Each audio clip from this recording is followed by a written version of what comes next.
మన జీవితము దేవుడిచ్చిన అమూల్యమైన వరం. ఆ వరాన్ని ఇచ్చిన దేవుడు మెచ్చేలా ఒక ప్రత్యేకమైన ఉద్దేశం కలిగి మనము జీవించాలి. మానవులందరూ దేవుని బిడ్డలేనని, మన సహోదరులు సహోదరీలు అనే గ్రహింపు కలిగి జీవించాలి. ఈ జీవితము యాత్రా జీవితము కావున మనము మనతో తీసుకుని వెళ్ళగలిగినవి మన సత్క్రియలే అని గుర్తించాలి. అందువలన సత్ప్రవర్తన కలిగి దేవుని చిత్తాన్ని గ్రహిస్తూ జీవించాలి. దేవుని వలె మనము మానవుల ఎడల ప్రేమను చూపిస్తూ దేవుని ప్రేమను బోధిస్తూ బ్రతకాలి.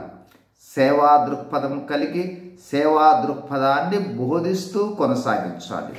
చివరిగా ఈ అమూల్యమైన జీవితాన్ని ప్రసాదించిన దేవునికి కృతజ్ఞత కలిగి మరలా ఆయన యొద్దకు చేరునట్లుగా విశ్వాసముతో జీవితాన్ని కొనసాగించుట మన గమ్యం కావాలి.